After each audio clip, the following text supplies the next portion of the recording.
speaker, Monsignor Professor Iwan Dacko, will speak online. Monsignor Dacko is a priest of the Ukrainian Greek Catholic Church, president of the Institute for Ecumenical Studies at the Ukrainian Catholic University in Lviv.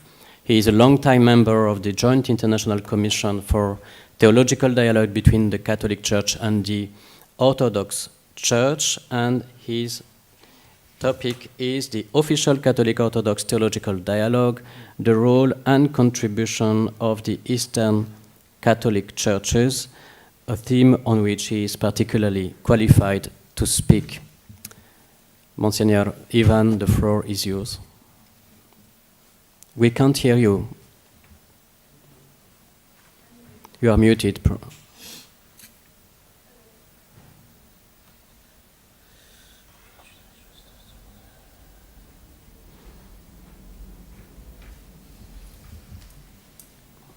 He's muted. He is muted. I think you are muted, Monsignor.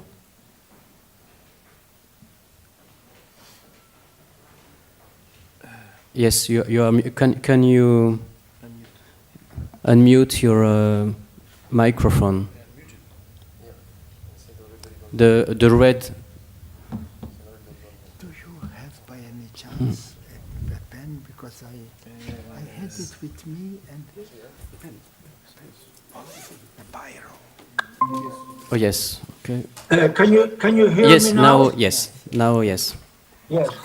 Right at the beginning, I want to make it clear that I am not presenting or analyzing the development of the work of the Joint International Commission.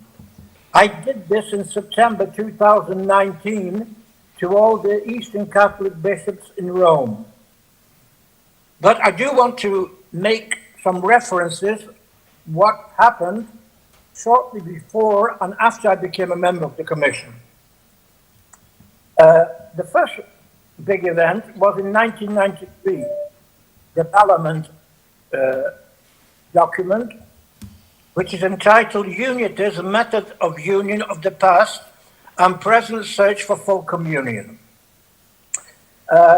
This document caused a lot of turmoil, but after all, everything worked out well, at least in the Ukrainian Greek Catholic Church. Cardinal Lubachevsky, who was then the head of our church, held a dense correspondence with Cardinal Edward Cassidy on this topic, and it must be pointed out that the Parliament document, even though it is often quoted, was accepted, at least in part, by the Catholic Church, but not by the Orthodox Church, who really wanted to have this topic to be discussed. 7 years later, the assembly was held in Emmitsburg, Baltimore, which was supposed to continue the question on the issue of unitism, but both sides could not reach any understanding. And I was told by some participants of this plenary, Cardinal Casper, who was then just a bishop or archbishop, and Professor Christoph Sutno, that this was one of the worst plenaries in which no mutual agreement could be reached. Well, I became a member of the Commission in 2005, and since Belgrade, I attended all the plenary assemblies.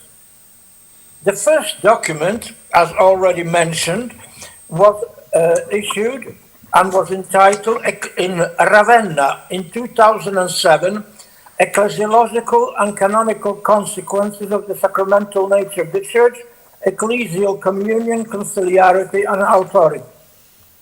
It took us another 9 years to finalize a second document in Chieti in 2016 with the title Synodality and Primacy in the First Millennium towards a common understanding in the service of the unity of the Church. And the final document was finalized in June of this year in Alexandria with the title Synodality and Primacy in the Second Millennium and Today. By adding this ending, and today, one supposes that the Commission will concentrate on what can be done in this regard throughout the next few decades. 2 months after this assembly in Alexandria, Monsignor Paul McPartlin sent me his article, The Alexandria Document, in which he rightly calls the three documents a trio of texts, namely Ravenna, Chieti, and Alexandria.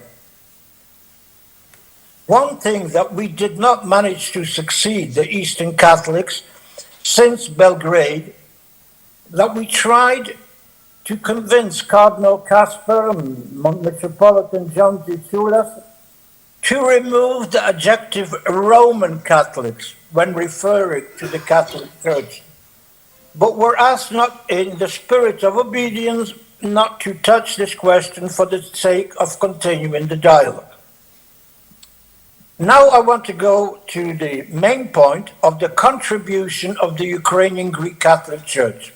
First, the first synod of the Ukrainian Catholic Church, which was held in Lviv in May 1992, proclaimed that ecumenism and work for unity of churches is the main priority of our church. Second, after Balaban, Miroslav Lubachevsky, the head of our church in 1994, published his pastoral letter, really a very good one, on unity of churches.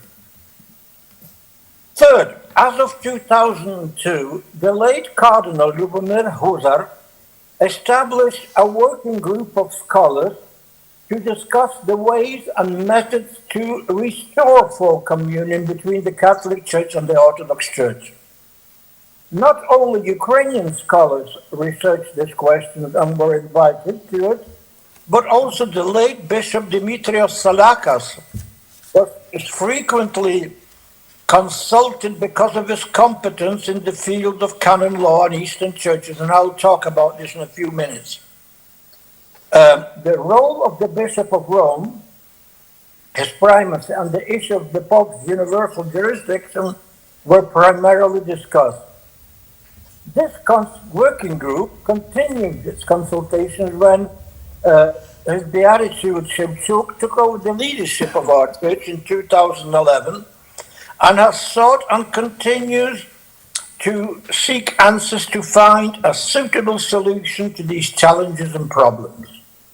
As a consequence of these deliberations, the Ukrainian Greek Catholic Church publishes every 5 years and updates its ecumenical concept, and our institute plays an important role in this, in these works.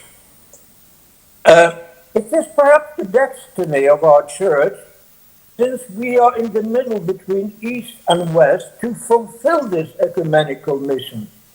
This is the reason why St. Pope John Paul II in 2001, when he came to Ukraine, spoke of Ukraine as a laboratory of ecumenism, laboratorio dell'ecumenismo. First of all, this Pope, John Paul II, as well as Benedict XVI and Francis, emphasized the ecumenical vocation of the Eastern Catholic churches. It was John Paul II who declared, as far as in 1987 in Buenos Aires, when he visited the Ukrainian community, when he said that the Church of the Kievan Metropolia was baptized when the church was still one and indivisible, and therefore is, and I quote, Orthodox in faith and Catholic in love, end quote. Right at the beginning, in the spirit of the Balaman document, our working group rejected unitism as a model and method of restoring communion, and Cardinal Huzar stressed this in front of the Pope in 2001. But he also presented his view on the primacy of the Bishop of Rome, and I quote in full: "The primacy of Peter," Huzar says, should not be a reason not to move towards the restoration of communion, but should be a value that should be understood, shared, and experienced together. This is a truth of faith that will eventually be recognized by all those who now profess the ancient tradition. In my opinion, says Husserl, it is not worth arguing whether there is primacy in the church, although its definition was given very recently at the First Vatican Council in the history of the church. It has been recognized and exercised right from the very beginning. Our efforts, both on part of Catholic and Orthodox, should focus on the very meaning of primacy and how we should understand and exercise it in the 21st century. This is what I believe, says Husserl, the question posed by St. John Paul II in his encyclical Ut Unum Sint meant. The discussion about the existence or non-existence of primacy only postpones the final decision about real unity. I think that not only the Orthodox, but also we Catholics should make an effort to find solutions that are consistent with the revealed truth in which we believe. End quote. An important tool in this regard is the current Eastern legislation, or the Code of Canons of the Eastern Churches. I want to add to what Farouja said, but it was here that Professor Salachas, then Bishop Salachas rather, helped us considerably. He said it was great progress since the previous legislation on the Pius XII, Redi Sanctitati and so on. He should have said that the question of autonomy of the Eastern churches and the central authority of the church has not been resolved in the light of the new code. We can foresee its further development, not quite possible with the exception of the Catholic doctrine of primacy of the Bishop of Rome, the realization of which requires new forms, as the last Pope, including Pope Francis, have sought. Under this review, we find the Eastern Canon Law with a very large, significant number of canons that reserve too many rights to the Apostolic See. The task of regulating various issues of purely ecclesiastical law. This also indicates a rather limited and relative autonomy of the Eastern Catholic churches, and we can't expect the Orthodox to accept this.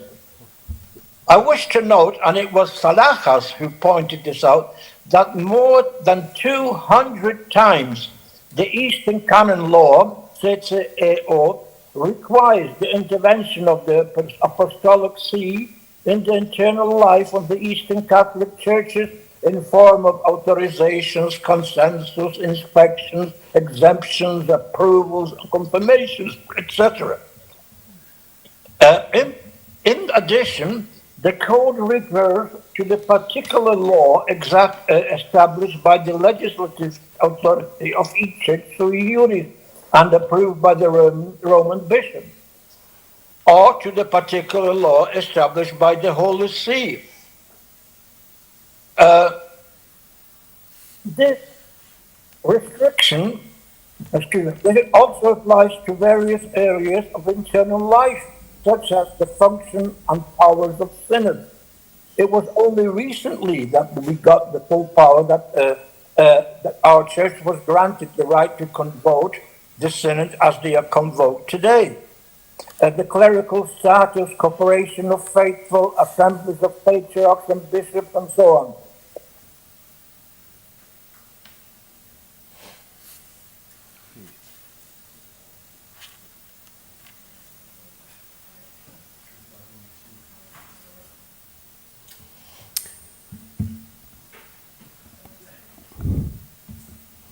Professor Dacko, you are frozen now.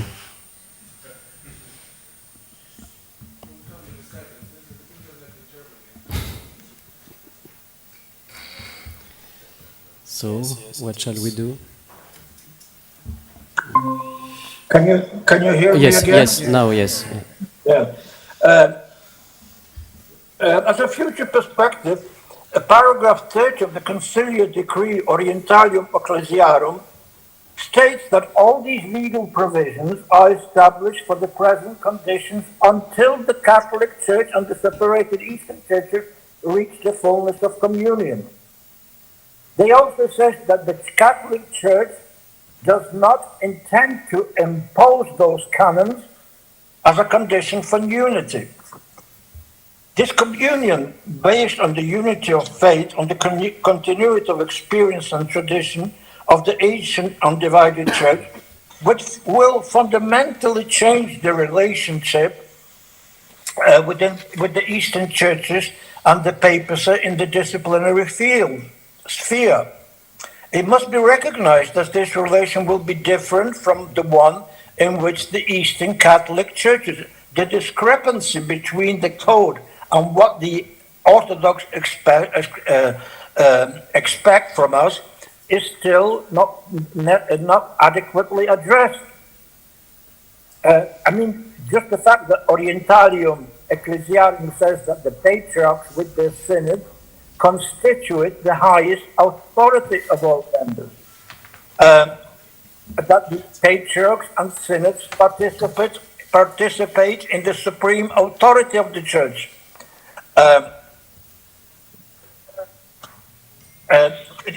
For too long, the Eastern Catholic bishops have gotten used to the fact that the Roman bishop, the Bishop of Rome, or the congregation, or the dicastery of the Eastern churches, or the Roman Curia, decided these issues. It is important to recognize that the Eastern Catholic churches today do not recognize unity as a method or model of unity. The existence of Eastern Catholic churches and the development as churches sui juris in communion with the Apostolic Church of Rome must be recognized and protected both by Catholic and Orthodox sides. You have five more minutes. 5 minutes. Okay, I'm going to be very short. I want to just to say that we were promised, we still have the territorial jurisdiction that our patriarch or major archbishop cannot take decision outside his territory. We did not specify our use specialium at temples. Their synods are still has to elaborate the fact that it has a consultative, deliberative, administrative, and executive power, and that our synods with elected bishops have use eligendi nominandi et consacrandi.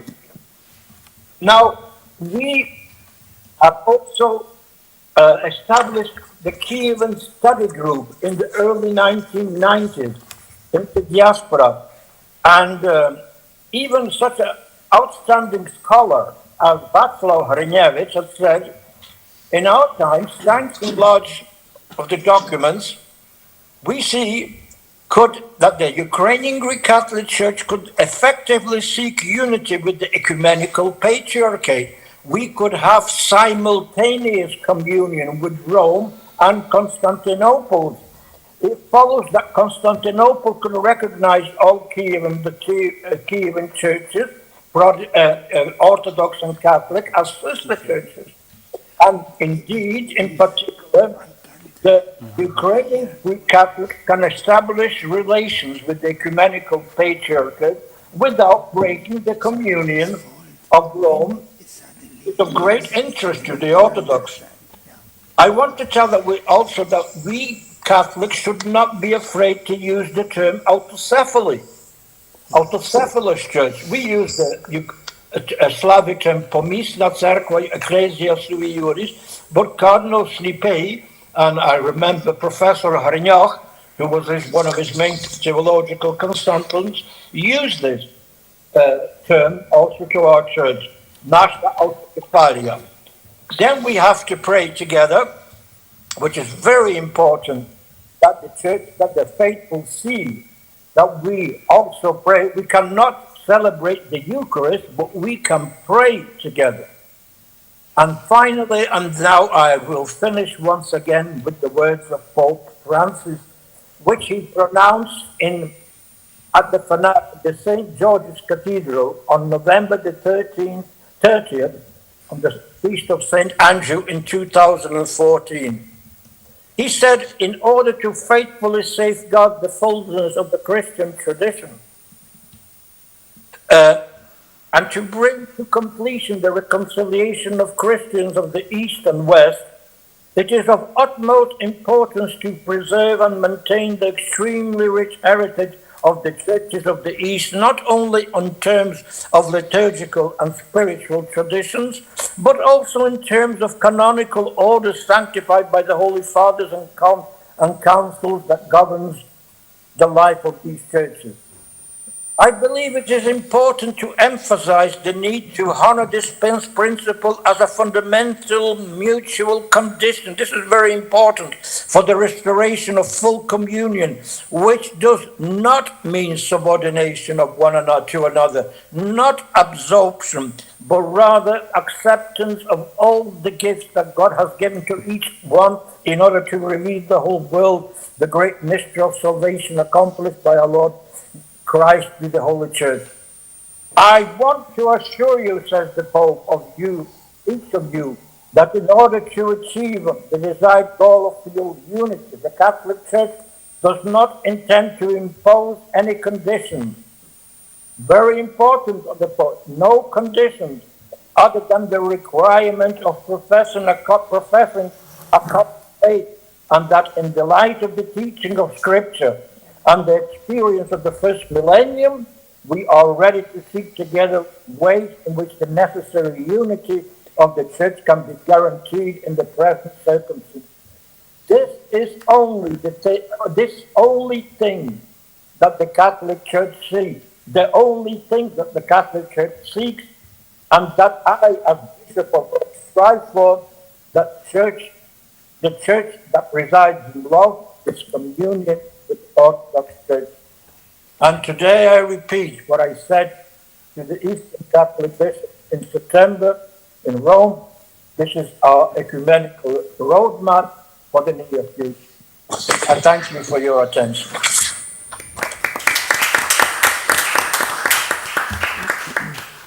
Many thanks, dear Monsignor Dacko, for this excellent presentation of the contribution of the Eastern Catholic Churches to the theological dialogue, and for also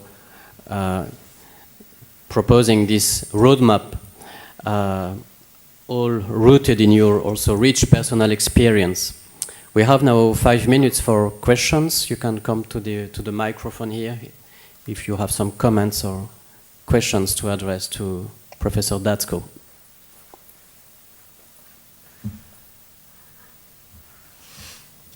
Yes, Professor Suraya Beshialani. Good morning and thank you. I have such a request. The document of Parliament is very important for all of us, and we were in Vienna the last week, and I realized that it is one of the most example for healing memories in the dialogue between the churches, because we recognize this method as a method of the past. We has had the courage to use ecclesiologically the sister churches. I know that the reception of this document was very, very difficult. That's why I would like to have one book or volume of all the studies about this document, and mainly by the pioneers and the co-authors of this document, because unfortunately we lost Father Jean Courbon, and now Monsignor Georges Khuder doesn't have the possibility to talk about it.